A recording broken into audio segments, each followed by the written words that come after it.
Келдім прямой и бағана қолдаушыларымыз осындай фруктыды жүрген болатын. Енді Тәуіржан екеумізге берді.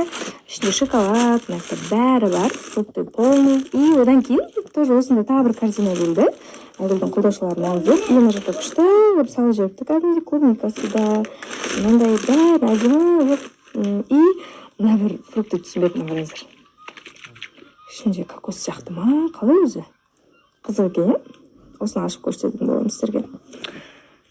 Жалпы сіздерге көп рахмет шын ниеттеріңізге, пейілдеріңізге, қолдап жатқан жандар өте көп. Сіздерге көп рахмет. Сіздердің жүректеріңізден ойып орын алғаныма тоже өзім де қуаныштымын. Сол. Енді біреудің көбісі жазып жатады, сен біздің дұғамыздасың деген сияқты. Енді білмеймін, бұл өмірде біреудің дұғасында болу, біреу сен үшін дұға ету ең үлкен күшті құрмет сияқты. Сол үшін мен сіздерді жақсы көремін. Енді одан кейін Тәуіржанға айтқан болатын, осы кездесу есіне алып, ойлап ту, соқта болсам ғой деген сияқты ойлар болды менде. Бірақ енді ондай нәрсе мен сенетін ем, өзім может жақсы көретін Тәуіржанның қасында жүрген кезінде, шын қасында жүрген. Бірақ енді мен өз жұмыстарымен кетем, Тәуіржан өз жұмыстарымен. Менде бір андай ой болады, что-то сонша іздемеймін деген сияқты. Жоқ, мәселе сенде болып тұр екен ғой. Қажеті жоқ енді, мәселе сенде болып тұр екен. Іздемегенде қалай болса өзіме сұрақтар қоясың ғой, енді айтып тұрмын да, жаңағыда жақсы көру деген нәрсе. Бұл сұрақ дәл қазіргі ситуацияда қойылады. Кімнің Айгүлдің әңгімесі мысалы, енді үйде болсын, қыз бен жігіт ұрысып қалған кезде сұрасаңыз, әрине мен жек көрем деген сияқты. Қатынас деген ол сондай жақсы көріп тұрсам деп айту қиын болып қалуы мүмкін. Енді былай айтқан келіп тұрды. Менің ойымша мына Айгүл сияқты да керісінше, ал алдыға сүйгенде мына жерде Тәуіржанды кінәлап жатыр ғой, Тәуіржанды қолдағым келіп отыр. Керісінше халықтың ал біледі деп ойлаймын, қай жерде кіммен отырғанын біледі деп ойлаймын, және баратынын, адамдардың қатарынан деп Айгүлге жасап жатқан әрекеттерінің барлығы орынды деп. Білмеймін, орын андай істейді, мына жерге ақпарат шығарады деген ойламаймын деп жаңағы сол қарындасы және Айгүлдің де тарапынан бір қызғанышпен айтып отырған эмоцияны сол айтып отыр да, соған таңғалып отыр ма, әлде білмеймін, андай спокойно қалу эмоциясын түсінеді. Жоқ, енді Айдана қарашы, түсініктім ғой сен, бірақ қараңда осындай сыртта бір жігітті құшақтап, сөйтіп бүйтіп, бір күшті отырмын ғой деп бір сондай маған айтатын, мына Айгүл бет жоқ екен деп, мына жерде бүкіл маған қаршатындар, не сұмдық жігіті бола тұра, былай жүру деген сияқты түсінеді ғой. Енді келіп алып, білмеймін, жігіттің қызық. Бізде жалпы айтамын ғой, не істеп жатса да ол норма сияқты негізінде. По-любому ол норма болып қазақи менталитетте сондай ғой. Жігіттер қыз кішкене шалыс басып қалсын, все сол жерде до конца басып, оны төмен түсіріп. Ал жігіт феминизм. Мына жерде Тәуіржан айтып жатыр ғой, мен ақталмайын деп айтып жатыр. Біз 4-5 адам бұл жерде жалғыз екеуміз ғана отырған жоқпыз дейді. Ол менің один момент болды деп айтып жатыр. Суреттен бір қатты бір көріп отырған жоқпыз. Және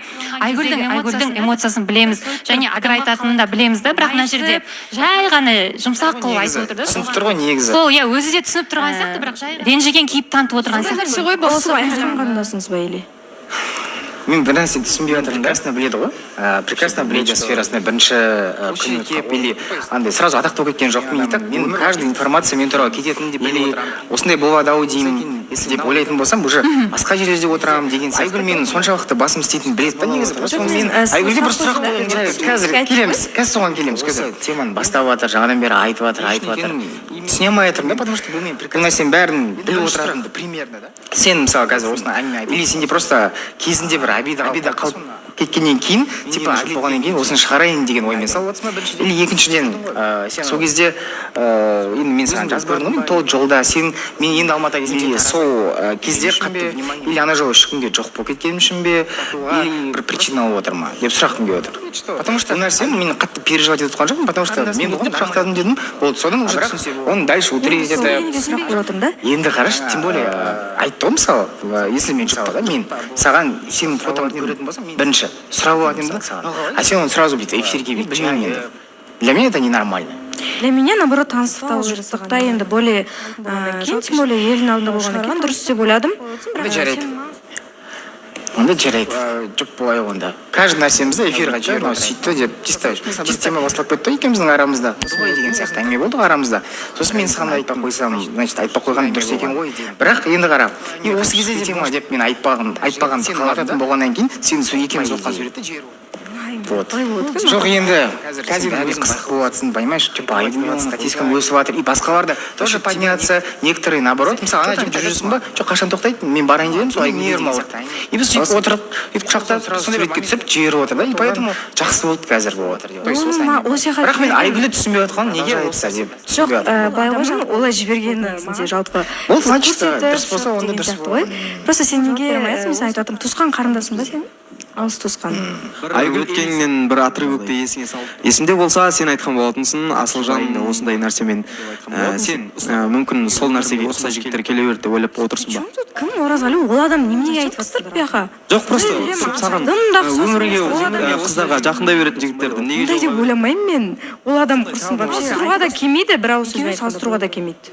Ситуация бірдей емес. Жоқ, былай сияқты, менің менімде негізі Айгүл былай сияқты түсінген жоқ. Неге? Себебі сізде немесе бізде жалпы әңгіме шығады, сізден талап жоқ. Менің Оразғалидың айтып отырған сөзін неге үнемі сіз таңдауды неге мен жайлы әңгімелер шығу керек? Сөйлесіп жүрген жігіт дос ретінде құшақтайды екен, бір қыз ретінде ешқашан да таныстырмапты мені. Ойлар, талаптар қойылу керек де сізге айтып отырған кеңесім немесе сондай нәрселер болмас үшін әрине ол сізге адал боламын, бірақ дегенмен де осындай нәрселермен ең басынан бастап жайлап келе жатырық па деп ойлап тұрмын. Ал Оразғалины салыстырып жатқан адам жоқ адамда, и оны салыстыруға да келмейді деп айтып келеді. Бір екіншіден жаңа айтып жатыр, осындай жігіттер жолығады деген ой болатын шығар деп. Осы жасқаннан кейін примерно 2 жылдан кейін менде бір жылға менде ол кезде ондай өмірімде нормальный адам болған, ондай әрекетке бармайтын бір адам болған деген сияқты. Айтып керек емес, то что неге ондай маған адам жолығады деген деп. Ондай неге маған ондай адам жолығады деген ойда жүрмеймін, бір қатты бір өкініп отқан жоқпын. Просто что хотя бы маған ескерту жасап отырмын деген сияқты қарындасыммен деп. Өйткені стримда отырған кезінде қарындасым деп көрсетпегенсің, сен ол жерде көрсете аламын деген сияқты қылып бүйтіп бір көрсетемін деп бүйтіп көрсеткесің да, ал енді уже қарындасым деп өзгеріп жатыр. Болды айгүл ма көрсетші қыз дедім. Сосын көрсете алмайды ма, енді айтып жатыр ғой адам көп отыр ішінде. Сосын мен қызым, там подругам деп ешқандай. Просто андай басқаша жіберетін шығар. Просто басқаша қылып жеткізе. Фотоны өзін жіберіп жатқан жігіттің сен әңгіме болды да енді екеуміздің арамызда. Тезірек әңгіме да. Поэтому сен оны баяғы айтып берген едім да. Поэтому для меня это просто ненормально болды. Енді сөйлесіп, бірақ бұның тәуір жата алмаймын. Көңілім түсіп кетті аяқ асты. Сол? Жақсы. Көңіліңіз түспесіңіздер, кездесіңіздер. Келгеніңізге рахмет, сізді шығарып саламын.